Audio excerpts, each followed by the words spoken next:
Olá, turma. Tudo bem?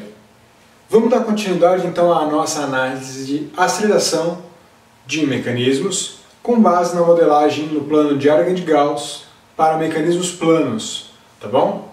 Na aula passada nós já vimos como fazer a análise de aceleração de corpos rígidos, uma análise vetorial que foi desenvolvida, né? Nessa aula de hoje a gente vai começar já assumindo então que estamos trabalhando com mecanismos que são planos, tá? E por isso nós vamos abusar do mesmo tipo de modelagem que já foi feita, tanto lá para o módulo 2, que foi a análise de posição, como também para o módulo 3, que foi a análise de velocidades, tá bom? Então, no vídeo de agora, que a gente vai assistir agora, vai ser a análise de aceleração pela modelagem complexa aplicada então no plano de Argand de Gauss para mecanismos planos. Vamos lá? Então, a análise complexa, né, da aceleração para mecanismos planos. Sem perda de generalidade, eu vou fazer o nosso exemplo que nós já havíamos começado, que é um mecanismo de 4 barras, tá bom? Então eu vou usar a mesma nomenclatura que eu estava usando nos vídeos anteriores, que vocês podem ver lá no módulo 2 e também no módulo 3, tá bom?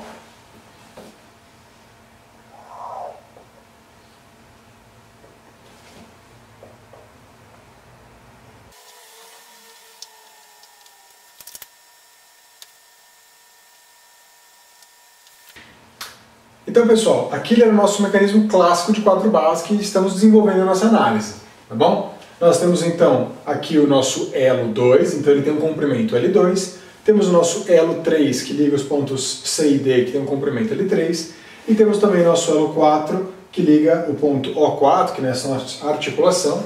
Então, aqui nós temos articulações, tá? Então, são juntas rotativas fixas, essas duas, né? E nosso elo 4. Nosso elo 1 é nosso elo terra, tá bom? Que está ligando então aqui as articulações. E como nós já vimos lá nas definições iniciais, eu estou assumindo que ele é horizontal, de novo, sem perda nenhuma de generalidade, tá bom? O que nós temos aqui é o que, para o elo de entrada, nós conhecemos θ2, tá? Vou chegar perto aqui. θ2 e ômega 2, né? E também agora vamos considerar que eu tenho uma aceleração angular. Ela pode ser zero ou não, tá bom? Então nós vamos considerar essa possibilidade daqui. Depois, se nós considerarmos que o nosso mecanismo tem uma rotação constante, tá? A gente simplifica as equações, mas por hora eu vou deixar ela aqui. Nós já fizemos a análise de posição e também já fizemos a análise de velocidades. Então eu vou considerar nesse momento, turma, que nós conhecemos o ômega 2 e o θ2 e o ômega 2 nós conhecemos como dados de entrada. Agora, θ3 e ômega 3 nós já descobrimos pela análise de posição e velocidade. O ômega 3 ponto é algo que nós temos que descobrir no vídeo de hoje, na análise de aceleração. Da mesma maneira, o θ4 e o ômega 4, nós já resolvemos esse problema para análise de posição e de velocidade. Só que agora nós vamos calcular quem é o ômega 4 ponto, ou seja, quem é a aceleração angular daquela barra lá. Tudo bem? Então, para esse problema, vamos montar a nossa equação de malha fechada. A nossa equação de malha fechada, no caso, vai ser R1 mais R4, porque dessa maneira eu vou do ponto O2 até o meu ponto D. Então, R1, que vai ser vindo andando pelo meu elo terra, depois subindo pelo elo 4. Isso é igual a andar no elo 2 para depois andar no elo acoplador, que é o R3. Tá bom? Então nós temos essa equação de malha fechada. Aliás, a equação de malha fechada vai se constituir quando eu fizer que essa equação é igual a zero. Então nós vamos ter, como eu já falei para vocês, essa equação de malha fechada ela é bem geral, tá? E ela pode ser definida de qualquer maneira que nós usarmos para definir esses vetores. Tá? Eu ainda não apliquei a nossa hipótese de que estamos trabalhando com mecanismo plano no plano de Argand de Gauss. Tá? A partir do momento que eu fizer isso, eu vou começar a fazer o quê? Eu vou escrever essa representação vetorial como uma componente já no plano de Argand de Gauss. Tá? Então, como nós já vimos na análise de posição e revisamos na aula de velocidade, eu vou poder escrever que esse vetor R2, no caso, ele vai ser L2 e, né, exponencial de I vezes θ2. Nós já vimos essa maneira de representar o vetor. O R1. De novo, nós já vimos também que o R1, como nós colocamos ele na horizontal, né, ele tem como ângulo, então aqui a gente já definiu para ele que é como se esse θ1 fosse igual a zero, tá bom? Então quando eu escrever ele vai ficar só menos L1, tá bom?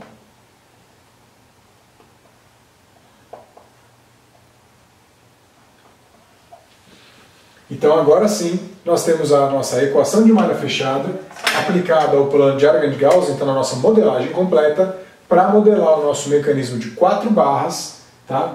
Por análise complexa, tá bom? Eu vou pegar essa equação daqui, vou dar uma limpada na lousa e vamos continuar trabalhando a partir desta equação, tudo bem?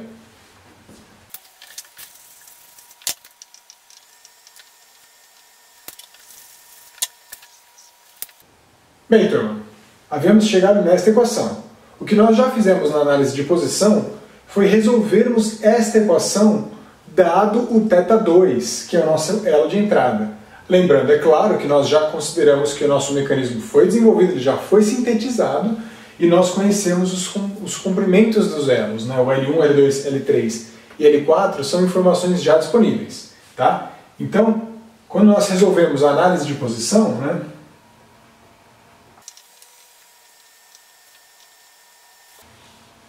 Então, turma, quando nós fazemos a nossa análise de posição resolvendo estas equações, notem que aqui nós temos uma equação complexa. Então essa equação sempre tem que ser pensada que ela tem uma componente real e uma componente imaginária. Lembrando sempre que esse tipo de expressão, pela equação de Euler, vai estar associado, né? Então E elevado a Iθ, pela equação de Euler, vai ser cosseno de θ mais I seno de θ, tá bom? Então essa equação de Euler vai fazer com que esta nossa equação tenha duas componentes, uma componente real, no caso, e uma parte imaginária, tá bom? Quando a gente tem essas duas partes, como eu tenho duas incógnitas, eu tenho incógnita θ3 e eu tenho como incógnita θ4, eu tenho duas equações, duas incógnitas, eu consigo resolver o nosso problema. Nós encontramos então θ3 e nós encontramos θ4, na análise de posição. Então, nós vamos pegar esta equação e vamos derivá-la no tempo, tudo bem? Então, eu coloquei aqui um ddt, que vamos derivar este resultado no tempo. Para esta modelagem, veja que isso pode mudar para outros tipos de problema, mas para a nossa modelagem do mecanismo de 4 barras, todos os elos têm tamanhos fixos. Então, as derivadas de L2, L1, L3 e L4, essas derivadas dos tamanhos vai ser zero, porque eu estou considerando que os tamanhos são fixos, tá bom?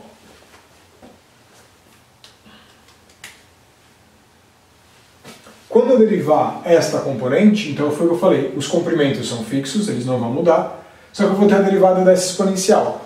Como é que vai ficar a derivada dessa exponencial? Vai ser o próprio E elevado a Iθ vezes a derivada do expoente, tudo bem? Você sabe como é que faz isso, então olha só. Então eu derivei L2E elevado a Iθ2, dá aqui, só que vezes a derivada desse expoente. Aqui a derivada desse expoente vai ficar I, que é a própria parcela imaginária que está multiplicando o θ2, vezes a derivada do θ2. Então aqui vai ser a derivada de θ2. Tá bom? Eu vou aplicar isso também para os outros termos. Quando nós formos derivar L1, como eu não tenho variação do ângulo nem do tamanho, esse L1 é uma constante. A derivada do tempo nele vai ser nula, nem vou escrever agora.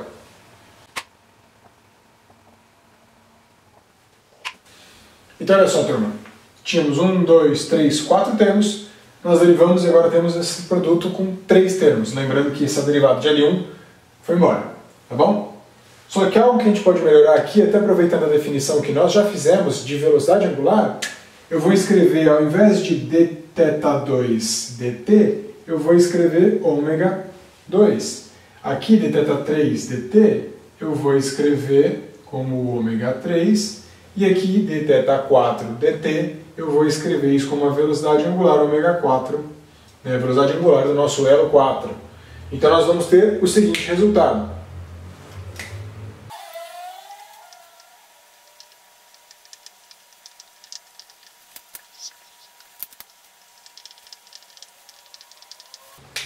Então olha só, turma. Fizemos essa derivada no tempo e encontramos o seguinte resultado. L2 vezes ômega 2, a velocidade angular do θ2, vezes a componente imaginária, elevado então I de θ2, né?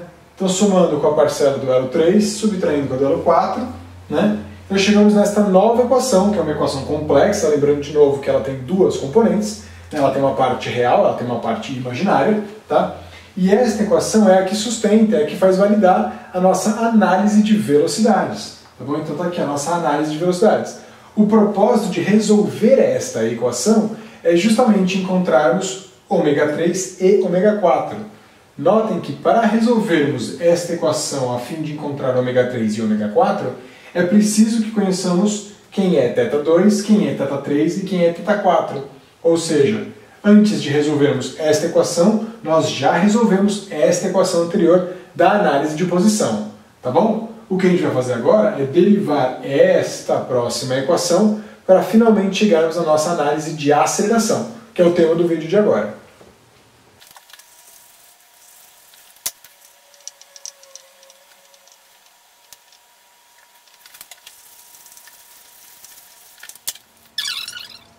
Olha só, turma, eu apaguei esse equacionamento que estava aqui embaixo, trouxe essa equação aqui para cima, essa daqui é a equação da análise de velocidade, que nós já havíamos encontrado. Até apaguei aqui o nosso mecanismo de 4 barras para a gente conseguir ter um pouco mais de espaço na lousa. Mas vamos então continuar a nossa análise a partir deste ponto, tá? Eu vou aplicar então aqui mais uma. Eu vou derivar aqui novamente a nossa equação no tempo, tá? E vamos ver que resultados a gente vai encontrar.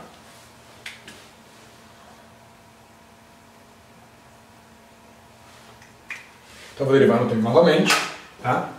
Notem uma coisa. Quando nós fizemos essa primeira derivação, nós tínhamos, por exemplo, o L2 vezes a exponencial. O L2 era constante, então nós derivamos apenas a parte exponencial, tá? O termo exponencial. Agora, nós vamos ter também essas velocidades angulares. E é justamente essas derivadas que vão nos dar as acelerações angulares, tá bom? Então eu também preciso derivar a aceleração, aliás, a velocidade angular, tá bom? Então vamos lá.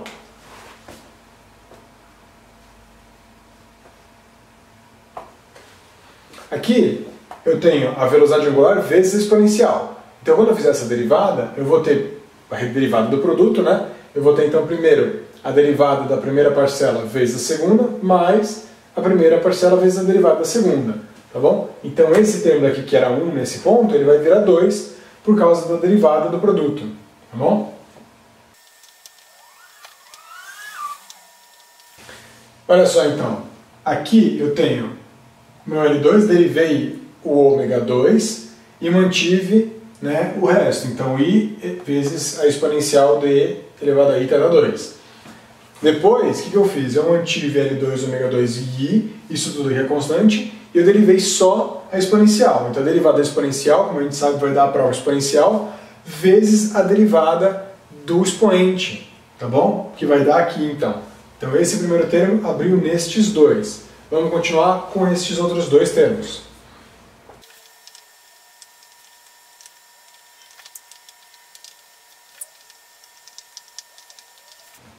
Então olha só, turma, como ficou grande o nosso desenvolvimento, né? Aqui eu ainda escrevi pela primeira vez que a derivada do nosso ômega 2 ia ser de ômega 2 dt, tá? Só que eu já vou aproveitar isso daqui para escrever que essa parcela é o que nós definimos como a velocidade, aliás, desculpa, a aceleração angular do nosso elo 2, tá bom? Essa definição, essa nomenclatura como ômega ponto, eu já empreguei ela aqui, né? E também empreguei ela aqui, tá bom? Então eu já trouxe essas definições para cá.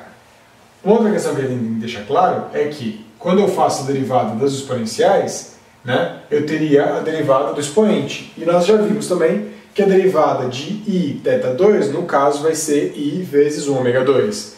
A mesma coisa vai acontecer com a derivada do I, né, E elevado a I θ3, vai derivar então como ômega 3 vezes I, e a mesma coisa vai acontecer aqui com ômega 4 vezes I, tá bom? Então vamos ter essas duas parcelas. O próximo passo que a gente vai ter aqui também é o quê? A gente vai poder verificar que em algumas equações nós temos, por exemplo, o I e I de novo. Nós vamos ter aqui I de novo, e nós vamos ter aqui I com I de novo. Então nós vamos ter I vezes I, isso aqui vai dar I ao quadrado, né? E nós sabemos que esse I ao quadrado então vai ficar menos 1, tá bom? Então eu vou reescrever essa nossa equação, levando em consideração então que aonde eu tiver I ao quadrado, eu vou trocar isso daí por menos 1 e vou continuar o nosso desenvolvimento, tá bom?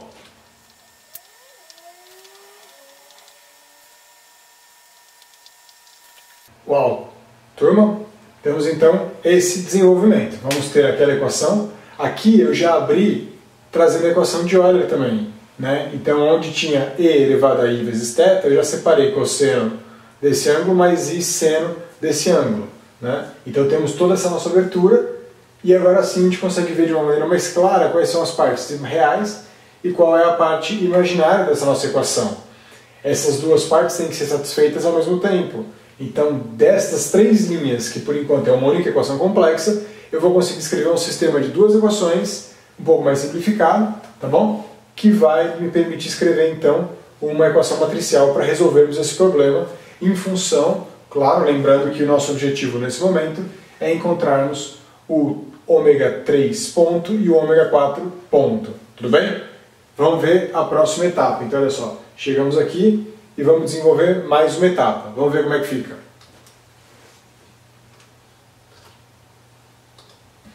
Olha só, antes de a gente continuar, eu vou marcar todo mundo que é a parte real e vou marcar todo mundo que é a parte imaginária, tá bom?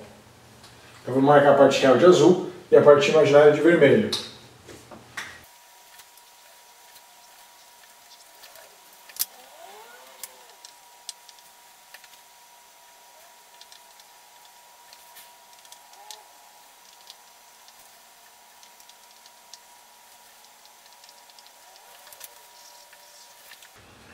Então, olha só, turma, reescrevi aqui, pegando primeiro só a nossa componente imaginária, tá? Eu destaquei aqui em vermelho quem que era a nossa componente imaginária, tá bom?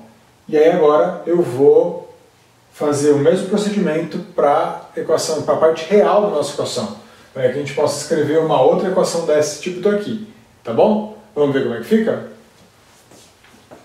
Ah, uma observação. Aqui eu já separei os meus termos da seguinte maneira. Eu deixei do meu lado esquerdo só aqueles que contêm a minha incógnita, tá? Lembrando sempre que eu quero determinar o ômega 3 ponto e o ômega 4 ponto. O resto são informações conhecidas. Notem que aqui do lado direito eu joguei todos os termos que eu já conheço. Então ômega 2 ponto, tá? Então essa aceleração eu assumo conhecida. Aqui eu tenho também todas as componentes em função dos dados de entrada, então L2, o ômega 2, θ2. Só que vejam aqui, eu considero o ômega 3. Eu já determinei o ômega 3 da minha análise de velocidades, então aqui eu posso pensar que eu já tenho essa informação. E ainda estou multiplicando pelo seno de θ3. De novo, pela minha análise de posição, eu já sei quem é esse θ3 também. Da mesma maneira, eu tenho o ômega 4, que já foi determinado na análise de velocidades, e o seno de θ4, que foi determinado lá na análise de posição. Tá bom? Então todo mundo que está do meu lado direito é conhecido. L3 cosseno θ3 é conhecido, L4 cosseno θ4 é conhecido. Então eu estou montando um sistema, eu vou conseguir depois deixar em evidência só quem é o meu ômega 3 ponto e o meu ômega 4 ponto, tá bom? Vou apagar essa parte aqui de baixo para a gente destacar o que eu agora vou marcar em azul, que vão ser as nossas componentes reais.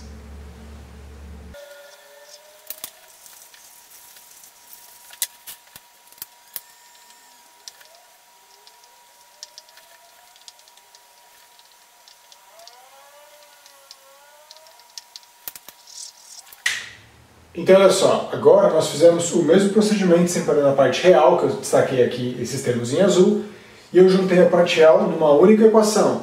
Novamente, eu deixei do lado esquerdo só aqueles que contêm as minhas incógnitas, θ3, aliás, ômega 3 ponto, que é a minha aceleração angular do elo 3, e a aceleração angular do elo 4, então ômega 4 ponto, tá bom? Deixei do meu lado direito todos os termos que já são conhecidos, né? Que a gente resolveu na análise de posição e análise de velocidades, tá bom?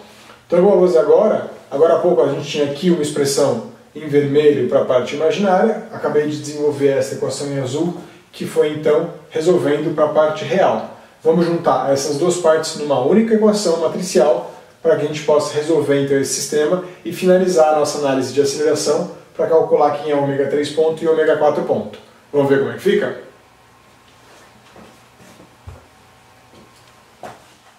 Bem, turma, reescrevi então aqueles dois resultados. Aquele primeiro que eu tinha separado em vermelho, referente à parte imaginária do nosso equacionamento, e também aquele em azul, referente à parte real. Coloquei então aqui a primeira e a segunda. Note que a primeira equação está nessa primeira linha, então aqui eu tenho esses dois primeiros, porque eu estaria fazendo essa multiplicação, né?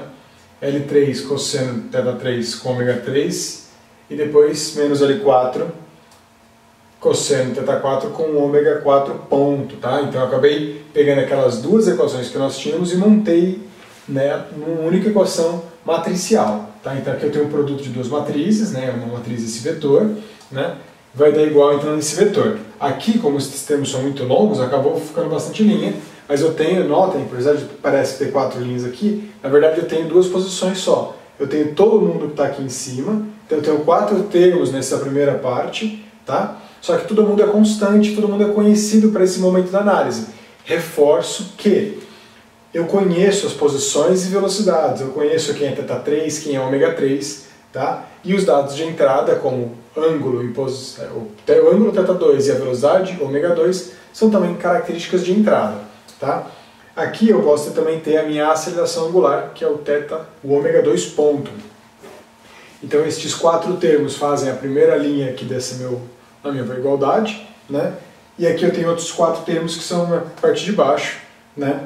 Então eu tenho um AX igual a B, por exemplo, né? Então essa é a minha primeira parte do meu vetor, né? Então esses 4 termos, e aqui embaixo eu tenho a outra parte, tá bom? Então é como se eu tivesse uma matriz 2x2, eu tenho aqui esse produto, aliás, esse vetor que contém as minhas variáveis, né? E aqui então eu tenho uma matriz 2x1, primeiro componente e na segunda indivíduo, tá bom?